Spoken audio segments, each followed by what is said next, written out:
Military courts के judgement में हमारा जो नोट था, there was a question of fundamental right. Fundamental right का इशू था, लेकिन साथ ही साथ हमने ये महसूस किया there is violation of Article 227 as well, which is not fundamental right. हम उस हद तक भी गए कि तो ये होता है ना. Other provisions of the Constitution also have to be honored. A law in violation of other provisions of the Constitution can also be struck down, even though those provisions do not form part of the fundamental rights chapter. And it has been done under 187, and Sabir Shah itself is example of that. So your lordships, when seized of a matter, can carry out an overall review of the situation under 187. 187 includes but is vaster than 184.3. 184.3 powers are clearly, specifically conferred powers, but this court also has plenary and inherent powers that go beyond 184.3. So that is. अगर इसको आम अल्फाज में जी, ये 184 और 185 के लिए extra कुमक है. ऐसा ही है सर. ये एक्स्ट्रा पावर देने के लिए. और ये कुमक क्यों है सर? ये पाकिस्तान के अवाम के लिए है, लोगों के लिए है कुमक. This is giving effect to the objectives resolution that we will be governed by our chosen representatives as the Naib of Almighty. That is what our entire constitutional structure is based on. That there has to be democracy. It has to be honored. That is the most important of all principles on which our constitution is based. अगर हम democracy को ठेस पहुंचाते हैं, जमहूरियत को ठेस पहुंचाते हैं, सब एक ह्यूला बन जाता है उसके ऊपर खड़ा हुआ. फिर हर चीज जो है वो एक फ्रेम है. The underlying value is जमहूरियत, democracy, as the chosen representatives of the people implementing the will of the Almighty. That is our constitutional structure. Now let me just finish this paragraph. These powers remain undefined so that the court can cater to any situation and could even mold the relief. DDA versus Skipper Construction, AIR 96, Supreme Court 2005. I like the name of the case, sir. For instance, if an individual acquires property by defrauding people, the Supreme Court can restore the possession. However, this power should not be misconstrued to mean to pass any order which is against the letter of the law or against specific constitutional provisions. तो ये हमने देखना है कि कोई letter of the law तो override नहीं हो रहा, कोई specific constitutional provision तो override नहीं हो रही when exercising power under Article 187. The rationale appears to be that in situations which cannot be resolved by existing provisions of law, and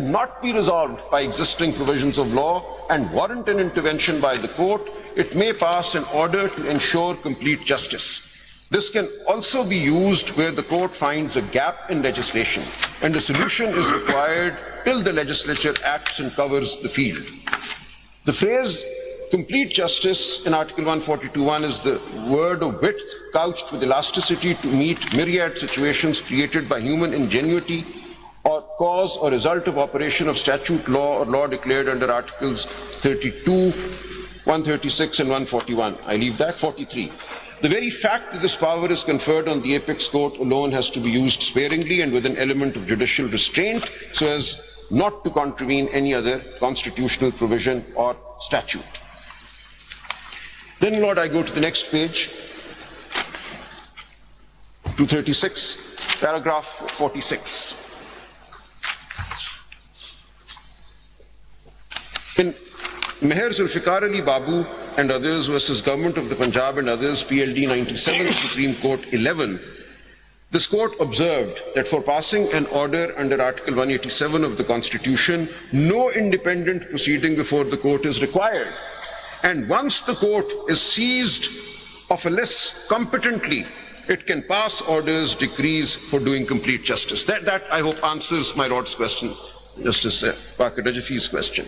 No specific procedure is needed. Once the court is seized of a matter, then it has to exercise all powers available to it. 187, including 184.3. And I read now. This is the reproduction of Salim Akhtar Saab's note from Sabir Shah's case. Ultimately, what is the conclusion in Dostani case?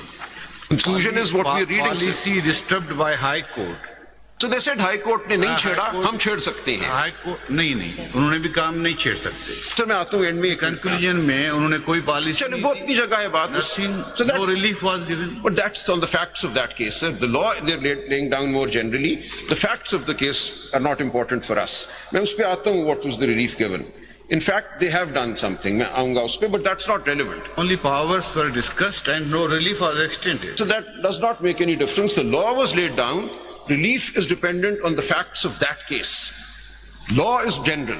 It is the precedent that we But take they are from... not saying that High Court cannot. उस पे आते हैं, so let me come there. High Court cannot disturb the policy, but also we cannot frame the policy. Sir मैं आता हूँ उधर, but sir that's a different matter altogether. Obviously policy बनाना तो हुकूमत का काम है ना, यही तो trichotomy है. इसीलिए Conclusion भी तो यही है. fine sir, but we can't ignore the law laid down. They have laid down the law, they've canvassed the law, condensed it, and then they've applied it to the facts of this case. So what the result in the particular case is unimportant. The law as enunciated is what is important. Paragraph 46 I was reading, sir. And I've read, no independent proceeding before the court is required, and once the court is seized of a list competently, it can pass orders, decrees for doing complete justice. Paragraph 47. In Pir Sabir Shah versus Shad Muhammad Khan and another PLD 95 Supreme Court 66, the court adverted to the parameters of its jurisdiction under Article 187 and the question whether Article 175(2) restricts the power of the Supreme Court given under Article 187 of the Constitution and held that. The term complete justice, this is Justice Salim Akhtar's judgment, is not capable of definition with exactitude. It is a term covering a variety of cases and reliefs which this court can mold and grant depending upon the facts and circumstances of the case. While doing complete justice, formalities and technicalities should not fetter.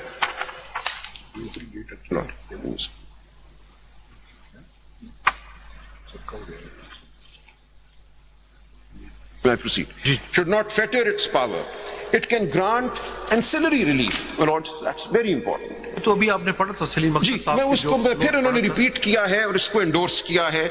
This अभी आपने पढ़ा जी, मैं फिर इसीलिए पढ़ना चाहता हूं कि this is important. I'll not read all of it, just one or two lines.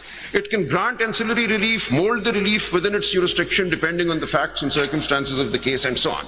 And again, I reiterate, they say this is an inherent jurisdiction and only the matter needs to have come up before the Supreme आप ये Court. बताना चाह रहे हैं कि 187 में बेशक अगर कहीं पे टेक्निकलिटीज वायलेट भी हो जाए तो कोई फर्क नहीं पड़ता, फर्क जहाँ नहीं पे पड़ता। इंसाफ मुहैया किया जाए. Absolutely not. कंप्लीट इंसाफ जरूरी है या टेक्निकलिटीज जरूरी है? Absolutely not. And that is exactly what 11 of your lordships have done. 8 plus 2 plus 1 have done exactly this by recognizing the right of the PTI to some seats. There is a disagreement on the number of seats, but 11 judges have recognized that PTI contested the election and PTI... Right of women, non-Muslim, Yes. and public, general public. General public. So the most important is the general public. That the general public is entitled to, as a fundamental right, a representative assembly. So your lordships have done that. So 11 of your lordships have overcome any technical problem. कि PTI थी, नहीं थी, intervention application किस तरह file हुई थी, इसका prayer क्या था. They've dealt with all of that. They've said ये कोई issue नहीं है. Because the real party before us are the people of Pakistan, not individual A or individual B. And I'll come to that in a moment. So kindly see, sir, if we go to para 50 at page 238,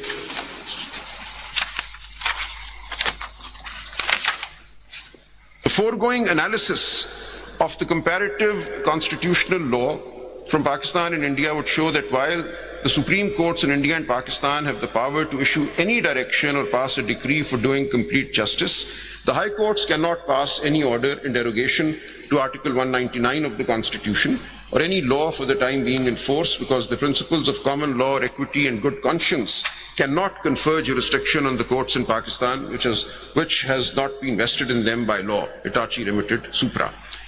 Now we come to the conclusion in this case, which is not important, but since my Lord Justice Salahuddin however, has pointed to it. Kindly see they do issue directions. The High Court had simply dismissed the petition. Here what they do is, kindly see. If I could read para AA, placitum AA at page 239 handwritten. We are persuaded to direct as under. The Hajj policy should be framed, announced and placed on the website of Mora, preferably within 6 weeks. So they came to the conclusion that you have to issue a Hajj policy.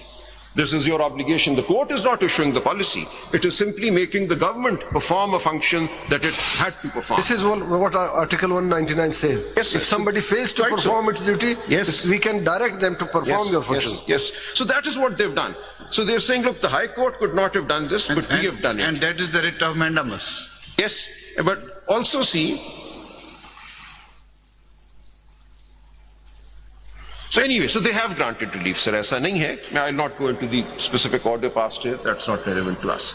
So after laying down the law, they have applied the law in order to say that this is a case in which matters had come to them under Article 199, read with 185(3). They granted leave and they've issued certain directions by relying on Article 187 of the Constitution, read with Article 184(3), in order to enforce fundamental rights. And they've clearly said कि कोई specific rubric नहीं चाहिए था इस petition के ऊपर कि लिखा होता this is under 184(3). 185 में आ गई है, that's good enough. We will now. But in High Court petition was not dismissed. So उसमें भी कुछ उन्होंने orders किए थे. ठीक है sir. I'm not too concerned with what happened here in the High Court. I'm concerned with the law laid down here. Just you have argued that petition was dismissed. Sir, I'm not so sure, but that's not the issue That before petition us. was not dismissed. Okay, all right. But that's not really the issue, if I may say with humility. The issue is what has the Supreme Court ultimately laid down as the law of the land. So this is where we are, sir. And this, I hope, will answer quite a few questions that have arisen regarding procedure and who was before the court and who was not before the court. And two other points I need to make very quickly with respect to these powers under 187, read with 184(3). One is the